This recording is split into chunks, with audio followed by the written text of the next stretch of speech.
네, 주님 우리 가운데 함께 하십니다. 우리 옆에 분과 인사하실까요? 주님 우리 가운데 함께 하십니다. 주님 우리 가운데 함께 하십니다. 함께 하십니다. 네, 예배 자리에 함께 하시는 우리 모든 분들의 심령과 삶 속에 우리 주님께서 주시는 은혜와 평강이 항상 넘쳐나시기를 주님의 이름으로 축복합니다. 오늘은 우리가 함께 읽으신 본문 말씀을 중심해서 또 24장 신명기 24장을 중심해서 가정 규례라는 제목으로 함께 말씀을 통해서 은혜를 받는 시간을 가지려고 합니다. 먼저는 오늘 이제 본문 신명기 24장 전체에는 이 크게는 5가지 주제로 성경이 기록되어져 있는 걸 보게 되어져요. 하나는 이혼과 재혼에 대한 규례가 오늘 성경에 나오고, 또 그 신혼 부부에 대한 규례가 또 나오고, 그리고 이 채무자를 보호하는 규례, 그리고 고용인과 가난한 자에 대한 보호 규례가 나오고, 또 공의로운 재판과 사회적 배려에 대한 규례가 오늘 이제 24장에 전반적으로 나오고 있는 걸 보게 됩니다. 그래서 우리가 이제 그 신명기서나 율법서를 읽을 때 또 신앙인들이 이 율법에 대해서 이해할 때 하나님께서 율법을 주신 이유가 뭐냐, 하나님 백성답게 살라라고 율법을 주셨다, 계명을 주셨다. 항상 그게 우리 마음속에, 우리 생각 속에 딱 정리가 되어져야 합니다. 그러니까 우리가 어떻게 살아야 될까, 우리가 예수님 믿고 나서 똑같이 살다가 천국 가는 게 아니잖아요. 하나님의 자녀 됐고 하나님 백성 되었기 때문에 백성답게 살아야 되는데, 우리가 백성답게 사는 법을 잘 몰라요. 그래서 하나님께서 주신 것이 계명이고 율법이에요. 그 율법은 나쁜 게 아니라, 악한 게 아니라 선한 것이고, 저와 여러분이 하나님 사람답게 살 수 있도록 하나님께서 알려주신 방법이 율법이고 규례다. 이렇게 확고하게 우리가 정리할 수 있어야 돼요.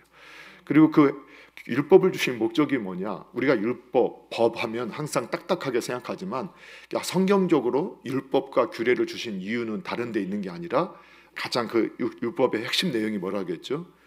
네, 하나님을 사랑하고 이웃을 사랑하기 위해서. 그러니까 법을 규정할 때 마귀는 법을 가지고 어떻게 하느냐, 고소해요. 이게 마귀의 성경에 나오는 마귀는 고발하고 고소하고 정죄하는 데 사용한다는 거예요. 근데 하나님의 사람들은 율법을 가지고 살리고 회복하고 그리고 바르게 하도록 돕는 데 율법과 규례를 사용하는 거예요. 그래서 우리가 사실은 우리가 신앙임에도 불구하고 본능적으로 우리는 율법이 우리 안에 딱 들어오기 시작하면 그걸 가지고 어느 때 더 잘 수행해요? 우리 안에 규례가 들어와요. 율법이 딱 들어와요. 그러면 저와 여러분은 그 율법을 가지고 살리고 회복하고 섬기는 데 잘 사용합니까? 정죄하고 비난하고 이렇게 하는데, 누군가를 비난하는데 이렇게 더 많이 사용하시나요? 네? 우리는 어떻게 사용하세요? 전혀 관심이 없으세요? 네. 우리들은 구원을 받은 백성인데도 여전히 우리가 죄성이 남아 있어서 참 희한할 정도로 법을 가지고 정죄하고 비난하고 누군가를 짓밟는 데 사용하는 게 더 익숙하다는 거예요. 본능적으로 그렇게 먼저 나와요. 그러니까 은혜가 임해야만 율법을 가지고도 사랑하는 데 쓸 수 있고, 그리고 남을 돕는 데 쓰고 섬기는 데 사용할 수 있다. 그래서 이 원리를 우리가 이해하지 못하면 내가 율법을 가지고 정죄한다, 이게 마귀가 하는 행동을 하면서도 나는 하나님을 위해서 일한다라고 할 수 있기 때문에 조심해야 된다. 아주 기본적인 원리지만 이 사고가 바뀌지 않으면 정말 우리는 정말 하나님 앞에서 받은 은혜를 가지고 악하게 사용할 수 있다라는 거예요. 그래서 이제 특히 내가 중심이 돼서 내가 만족하면 괜찮은 거예요. 내가 괜찮으면 괜찮은 거고, 내가 안 되면 안 되는 거예요. 율법을 적용함에 있어서도, 규례를 적용함에 있어서도 내가 맞을 때는 괜찮고 내가 안 맞을 때는 또 안 된다.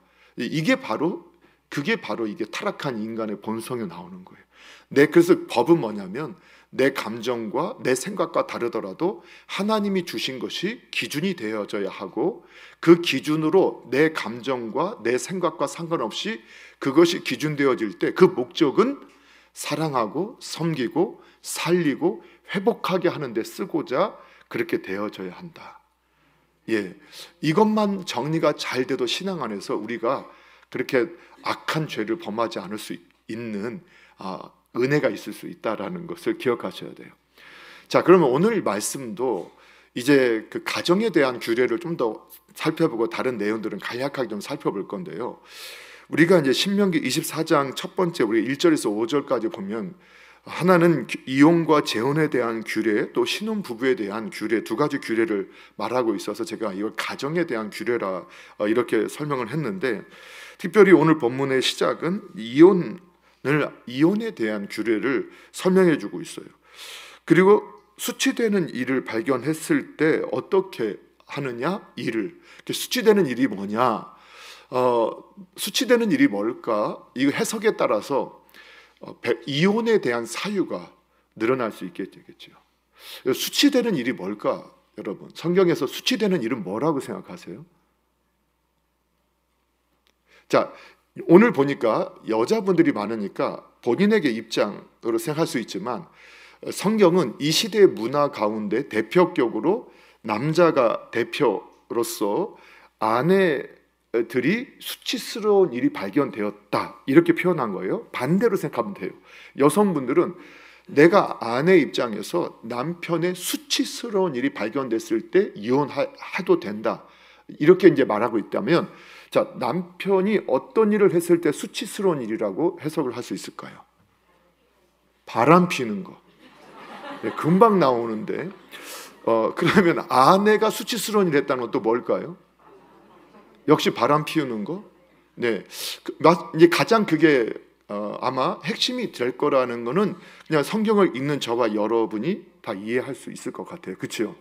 그러니까 외도하는 거, 그거는 남편이든 아내든 오늘 본문을 이해하면서 성경은 지금 1차적인 독자는 이 시대의 문화 가운데서는 더 한 가지 이해할 게 뭐냐? 누가 약자냐는 거예요. 누가 약자? 이 시대는 여성이 약자였어요. 그래서 함부로 이혼하지 못하게 만들기 위해서 하나님께서 약자를 보호해주는, 하나님은 항상 하나님은 약자의 하나님이다. 그럼 강자의 하나님은 아니냐? 예, 하나님의 뜻을 따르는 강자의 하나님이시 되겠죠. 그런데 연약한 자를 하나님을 대신해서 힘 있는, 하나님이 힘이 있게 하신 분들이 이 연약한 자를 돕기를 원한다는 게 성경의 일관된 가르침이거든요. 그래서 하나님은 힘없고 약한 자를 돌보는 것을 기뻐하세요. 그것 때문에 크리스천들이 성경, 하나님을 사랑하는 범위 안에서 약한 자를 사랑하는, 그런데 이 원리도 또 혼동이 되니까 하나님 없이 약한 자를 도우라는 이 말에 또 크리스천들이 속아서 인본주의자들에게 이용당하는 사례들을 우리가 지금 보고 있기 때문에 경계해야 된다는 거예요. 그러니까 성경을 정확하게 이해해야 되는 거죠. 자, 그래서 우리가 이 시대의 약자가 누구예요? 여성은 최대 약자였죠. 이혼을 당하면 그 시대에서 살아남을 수가 없는, 그러니까 어떠한 이유에서도 수치스러운 일이 아니라면, 그런데 이제 이거를 유대인들은 어떻게 해석을 했었느냐, 이 시대에 좀 더 넓게 해석을 했어요.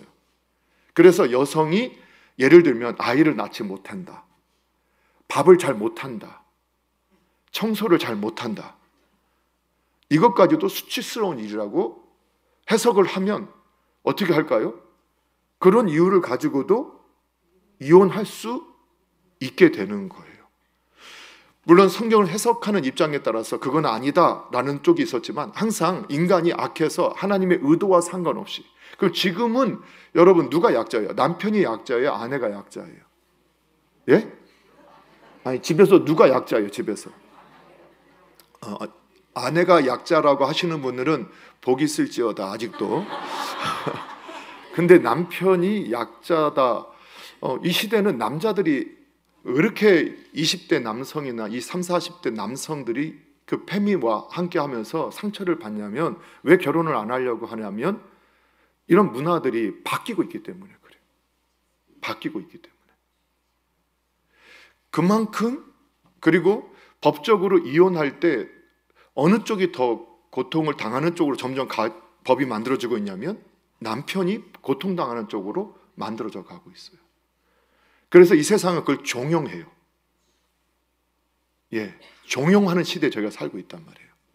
자, 그런데 그럼에도 불구하고 오늘 본문에서는 이 수치스러운 일을 부정한 일, 명확한 죄라고 보다는, 그래서 그 남편이나 아내가 용납하기 어려운 부분까지도 확대하게 되면 너무 확대가 되거든요.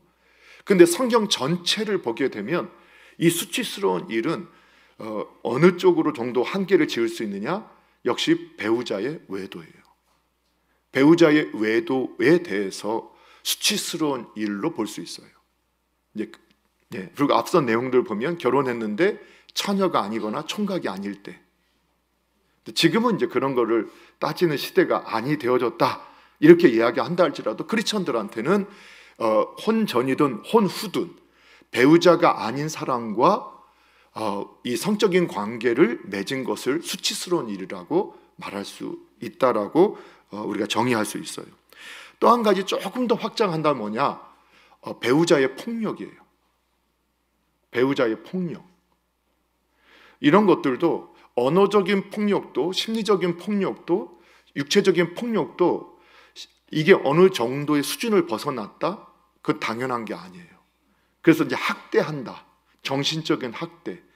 이렇게 돼 범위가 너무 넓어져서 좀 어렵긴 하지만 이런 부분도 조금은 이 수치스러운 일로 우리가 해석을 할 수 있겠죠. 그렇게 되면 어떻게 해야 된다고요? 이혼을 할 수 있다. 이혼할 수 있다. 그럴 때는 어떻게 해줘야 되느냐? 반드시 뭘 하라고요? 이혼 증서를 써서 보호해 주라는 거예요. 이혼 증서, 차라리 이혼 증서를 해서 증서를 써줘서. 자, 그러면 하나님의 의도가 어디서 나오느냐? 구약에서도 하나님께서 이미 하나님의 의도를 우리에게 보여줘요. 말라기서 2장 16절에 보게 되면 이스라엘 하나님 여호와가 말씀하시는데, 나는 이혼하는 것과 옷으로 학대를 가리는 자를 미워한다라고 말씀하세요. 뭐를 싫어하신다고요? 이혼하는 것, 그리고 옷으로 학대를 가리는 자를 미워한다. 그러니까 옷으로, 아마 이 의미는 이렇게 폭력, 때렸는데 옷으로 가려서 겉으로는 안 보이지만 폭력, 또 더 깊이 하면 마음에 상처를 주고 고통을 계속 주면서 그걸 가리고 밖에서는 보이지 않게 하는. 그런데 하나님은 다 보고 계신 거죠. 그래서 오늘 이 하나님은 이혼하는 것, 옷으로 학대 가리는 자를 미워한다. 그러니까 이혼이 하나님의 뜻은 아니에요. 그래서 우리가 호세아서를 통해서 성경이 말씀하는 게, 바람난 아내마저도 용납할 수 있다면 그게 더 큰 사랑이라는 것을 우리에게 보여주죠. 설사 배우자의 수치가 발견됐다 할지라도 그것마저도 용서하고 살 수 있다면 그게 하나님께서 기뻐하는 뜻이다라고 말씀을 하는 거예요. 아무도 아멘을 안 하시고 노래만 보시는데, 그런데 하나님은요, 저와 여러분을 너무 잘 아세요. 저와 여러분을 너무 잘 알아서 우리가 바람 피인 배우자, 여러분 생각도 싫잖아요. 그렇죠? 그렇게 같이 살면서 서로 고통스럽고 고통을 줄 수밖에 없다면 차라리 이혼하는 것이 서로를 보호해 주기 때문에 하나님은 억지로 하지 않고 오히려 견딜 수 없는 그 고통을 견디면서, 일부러 견디면서 같이 있으면서 계속 고통을 주느니 차라리 이혼하는 것도 괜찮다고 허락해 주셨다는 거예요. 이해가 되시나요? 이거는 우리의 약함과 인간의 악함으로 인해서 하나님께서 허용해 주시고 허락해 주신 것이지, 원래 하나님의 의도는 그게 아니라는 거예요. 왜냐하면 예수님께서 이 땅에 오셔서 마태복음 19장 8절에도 보게 되면 예수님이 분명히 이렇게 말씀하세요. 야, 이혼 증서 써주라고 하지 않았습니까? 라고 율법사들이 와서 물어보잖아요. 사람들이 와서 물어봐요. 그랬더니 예수님께서, 이 모세가 너희 마음에 뭐를 보셨다고요? 완악함 때문에, 너의 마음의 악함 때문에, 아주 그 악함 때문에 아내의 버림을 허락하였거니와 남편 버림을 허락하였거니와 본래는 그렇지 아니하다. 본래는 하나님은 이혼에 대해서 생각한 적이 없어요. 그래서 내가 너에게 말하노니 누구든지 음행한 이유 외에 아내를 버리고 다른 데 장가드는 자는 간음합니다. 원래 이혼 자체가 허락이 안 되는 건데 예수님마저도 인간이 바람을 피우는 거는 인간이 정말 견디기 어려운 고통을 주어요. 제가 실제로 오래전 이야기지만 이미 우리 교회를 떠나신 분이기 때문에 젊은 분들 여러분 잘 알지 못하는 분이에요. 근데 이제 배우자 한 편이, 어느 편을 말하지 않을게요. 배우자 한 편이 이렇게 그 잘못을 했어요. 그리고 이제 본인이 그 잘못을 인정하고 이제 와서 기도도 받고 회개한다. 그리고 그때 당시의 상황들을 설명을 하는데 충분히 항상 양편의 이야기를 들어보면 충분히 다 이해가 되는 상황이 될 수도 있어요. 그래도 그렇게 돼서는 안 됐는데 본인이 그 순간에 이렇게 됐고 그거를 다른 배우자가 알게 됐어요. 근데 그 다른 배우자한테 이혼을 요청을 하니까 이혼을 안 해줘요. 안 해주면서 어떻게 하느냐? 그 이유를 가지고 학대를 하기 시작하는 거예요. 이해가 되세요? 무슨 말인지 이해가 되시나요? 이혼은 안 해주는데 집에 들어올 때마다 계속 분노를 터뜨리고 심지어는 그 배우자의 부모님께 가서 자식 교육을 어떻게 시켰냐. 그러면서 그 부모님께 가서도 죄인들을 만들어버려요. 그리고 자신이 하는 모든 행동은 다 면죄부를 받아요. 여러분 그렇게 됐을 때 여러분 그게 옳은 것일까요? 그 행동도 옳지 않다는 거예요. 그렇게 될 것을 하나님께서 아신 거라고 저는 그때 그걸 보면서 이게 인간의 모습이기 때문에 하나님께서 저와 여러분을 너무 잘 아시니까 하나님은 원래 하나님이 짝지어 주신 것을 사람이 나누지 못하게 하는 것이 하나님의 뜻이지만 인간이 악하니까 특별히 외도에 관한 경우는 도저히 견딜 수 없는 고통을 서로에게 주니까 차라리 이혼 증서를 써주고 이혼하라는 거예요. 이해가 되시나요? 그래서 이 말은 결혼을 어떻게 하는, 가정을 귀하게 여기고 신중히 여기라는 거예요. 결혼을 어떻게 하라는 거냐? 신중히 여기라는 거예요. 그래서 정말 우리가 신중히 기도하고 네 여러분이 아멘 하니까 누군가 또 아멘을 저렇게 신중히 결혼을, 그래서 결혼은 신중히 해야 된다. 그러니까 자꾸 외적인 것들을 살피는데 신앙 안에서 하려고 정말 애써야 되고, 그래도 믿음이 좋지 않아도, 그래 지난주에 말씀, 믿음이 좋은 사람하고 결혼시키려 하지 말고 그냥 교회당에 걸치기만 있어도 괜찮다. 우리가 너무 크리스천들이 왜 더 어렵냐? 조건을 안 따지면 좋은데 조건은 더 따진다는 거예요. 거기다가 믿음까지 좋아야 되니까 만날 사람이 없게 되는 거예요. 그러니까 자녀들이 포기하는 거예요. 다른 조건은 조건대로 다 따지고 거기에 믿음까지 좋은 사람을 찾으려고 하니까 없어요. 그러니까 믿음은 그래도 정말 그 집안이 그래도 부모님이 신앙을 갖고 있거나 신앙의 흐름이 있고, 그래도 신앙에 대해서 그래도 어렸을 때 교회도 다녔다가 지금 썬데이 크리스천처럼 교회 걸기만 하더라도 그래도 신앙이 있는 사람하고 하려고 애를 써야 된다. 그게 한번 어긋나면 쉽지 않기 때문에 그렇다는 걸 알잖아요. 그래서 결혼은 신중히 해야 돼요. 그리고 이미 결혼을 했다. 그러고 나서는 하나님이 짝지어준 사람 누구밖에 없어요? 내 배우자밖에 없어요. 그게 성경의 선언이에요. 이게 성경적인 사고예요. 결혼하기 전까지는 계속 내가 고민하고 이 사람 맞나? 계속 기도하고 확인해야 돼요. 그러나 결혼식 딱 끝났어요. 하나님 앞에 선포했어요. 그러면 그때부터는 내 배우자는 누구밖에 없어요. 내 배우자는 지금 살고 있는 그 사람밖에 없다. 그 믿음으로 살아가야 돼요. 그게 성경이 우리에게 가르쳐주는 바라는 것을 여러분 이해하시기 바랍니다. 그렇기 때문에 오늘 성경에서 왜 이혼 증서를 써줬는데, 자, 그분이 다른 사람하고 또 결혼했어요. 근데 사별을 했거나 또 이혼을 하게 됐다. 근데 그 아내를, 그 남편을 다시 다른 남자와 다른 여자와 한번 결혼을 다시 했던 그 사람과 처음 이혼했던 그 사람과 살아도 된다고 했어요? 살면 안 된다고 했어요? 왜 안 될까요? 예? 뭐 지금은 그런 사람들도 있잖아요. 오늘 성경에 그것을 이미 몸을 더럽혔기 때문이다 라고 표현하지만, 그 더럽혔다는 의미가 어떤 의미로 이해돼야 하냐면, 그게 바로 결혼을, 가정을 가볍게 여기지 않았기 때문에, 중하게 여기지 않았기 때문에 이렇게 이해를 한다는 거예요.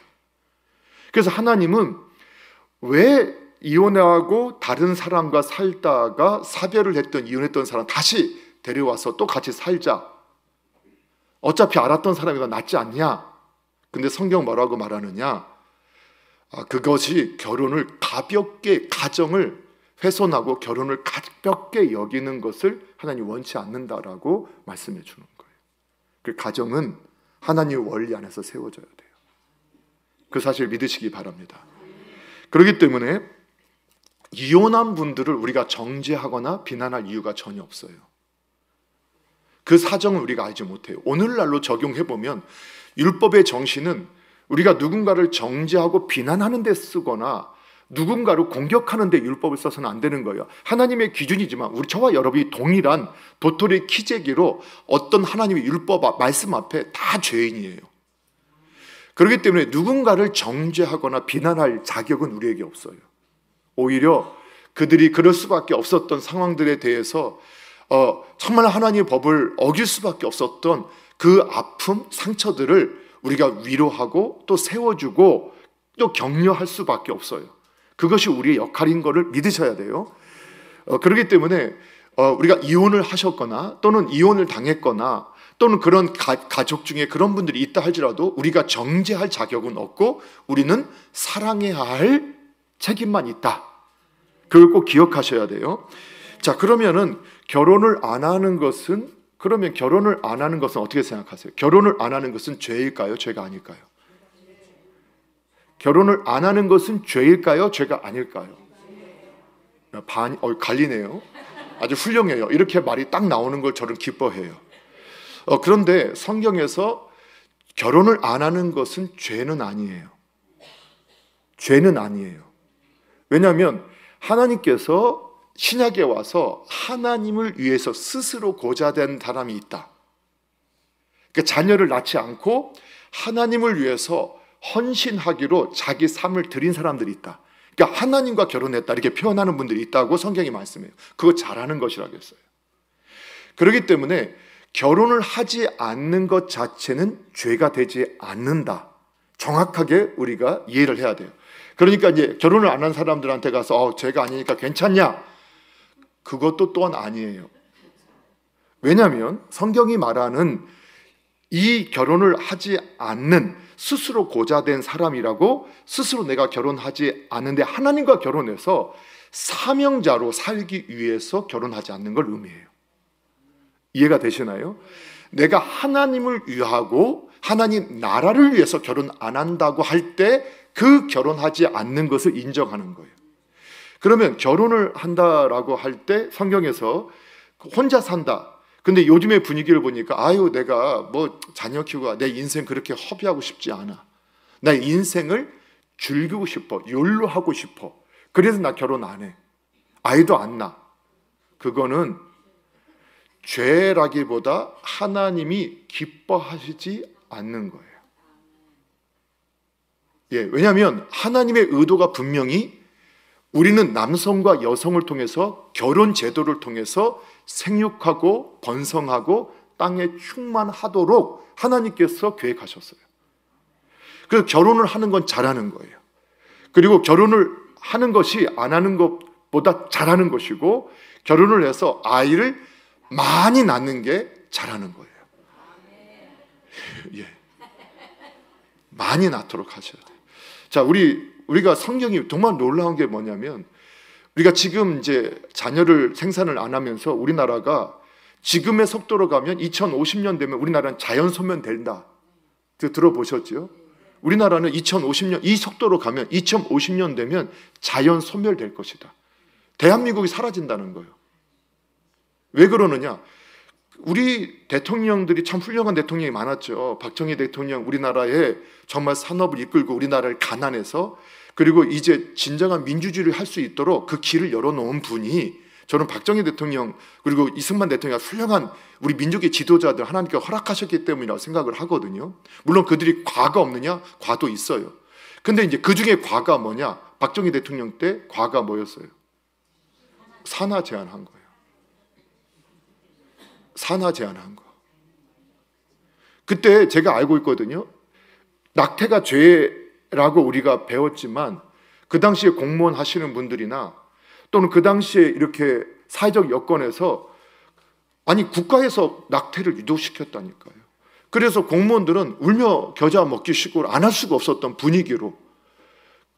원래는 낙태가 우리나라에 불법으로 되어 있었지만 합법화되듯이 하면서 뭐 줄만 낳자 하다가 나중에는 하나 키운 자식이 10자식 부럽지 않다면서 그냥 자꾸 아들 낳으려고 많이 나니까 잘 키운 딸 하나 열아를 부답지 않다 뭐 이러면서 하면서 하여튼 그 결과가 지금 어떻게 됐어요?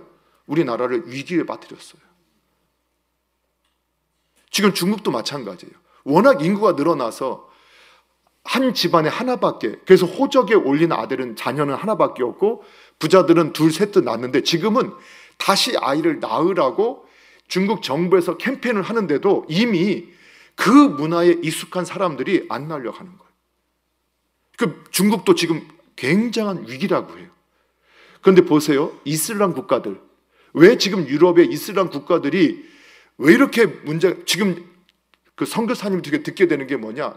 무서울 정도로 처음에 이민 정책을 들어와서 이 사람들이 한국에 동화되는 게 아니라 이슬람 문화를 가지고 들어와요.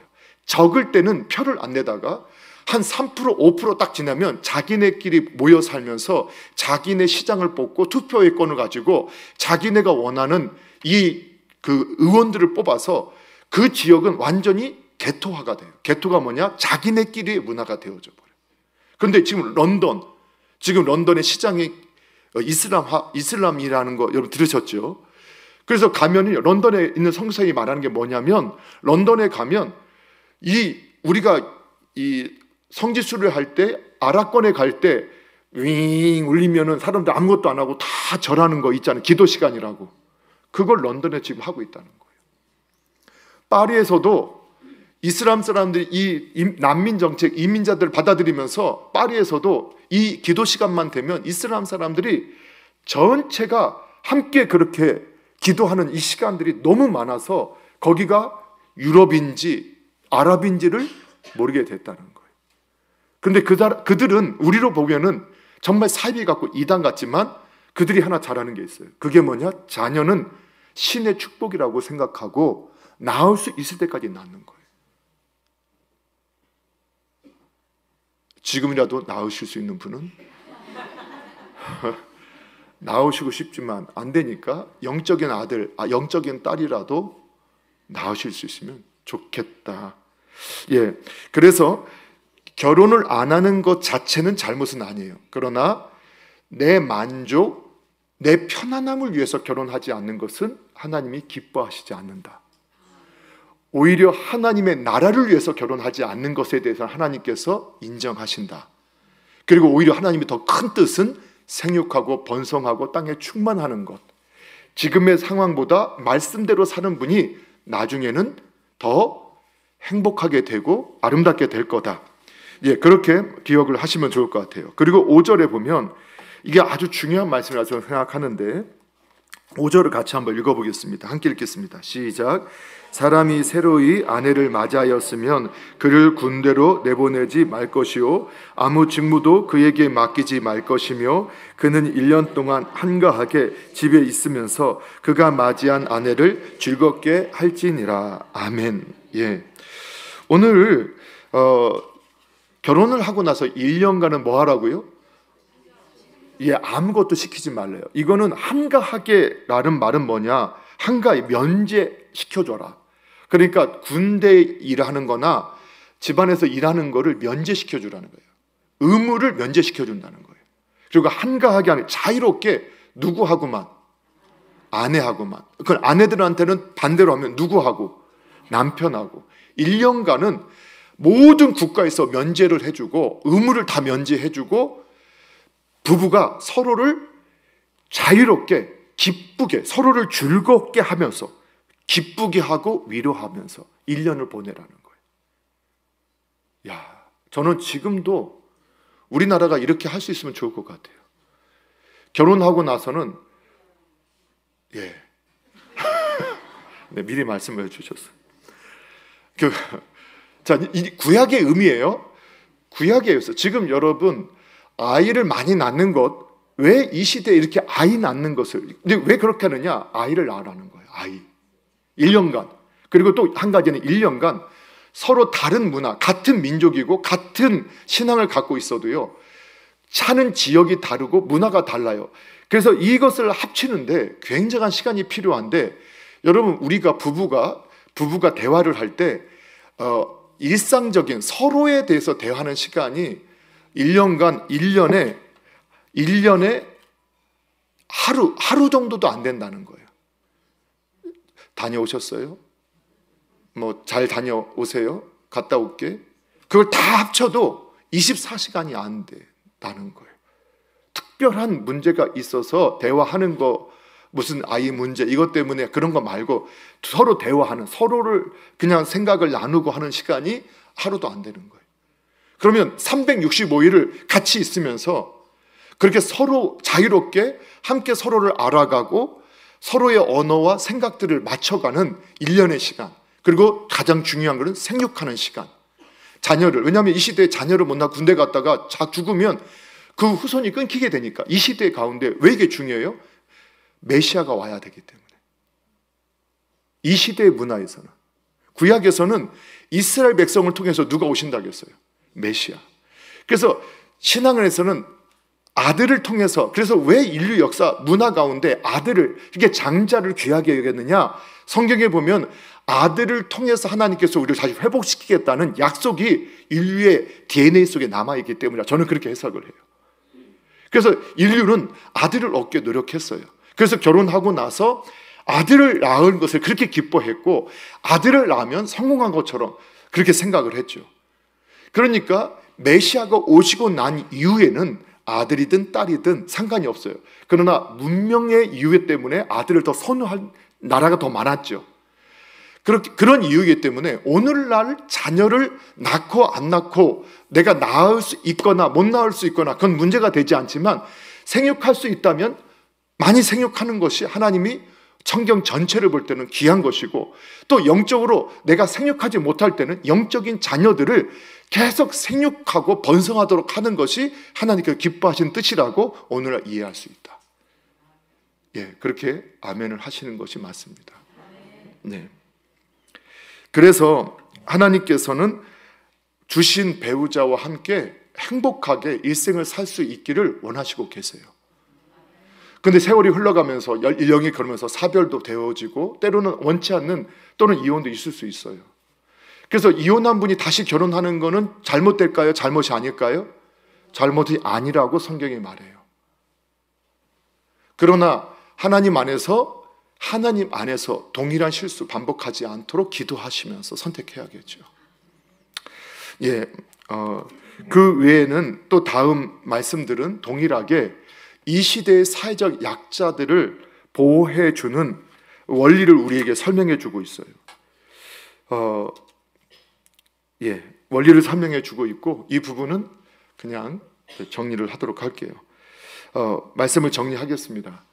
오늘 이제 신앙 안에서 구약의 말씀으로 이 가정을 세우기 위해서 하나님께 주신 규례를 오늘날 우리가 어떻게 적용해야 하는가, 또 이러한 규례가 너무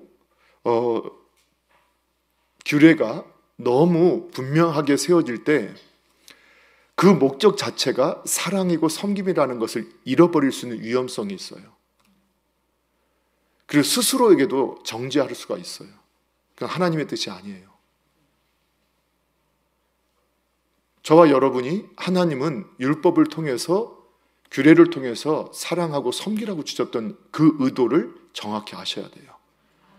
그래서 함부로 우리가 수근수근하거나 말해서는 안 된다. 또 스스로에게도 정죄해서는 안 돼요. 그래서 바울도 내가 나를 정죄하지 않는다. 분명한 것은 하나님의 의도를 따라서 그러면 내가 이렇게 이걸 좀 더 일찍 알았으면 좋았겠다. 우리 직분자 교회 가운데서 지난주 부부의 성에 대해서 이렇게 공부를 하면서 이런 걸 좀 더 일찍 알았으면 좋았겠다. 예, 일찍 알면 좋아질 수 있었을까? 지금 알았으면 우리의 자녀들, 우리의 믿음의 후손들에게 성경적 원리를 가르치면서 우리 교회가 예수님 닮아가는 교회로, 말씀에 순종하는 교회로 아름답게 세워져 가기를 주님의 이름으로 축복합니다.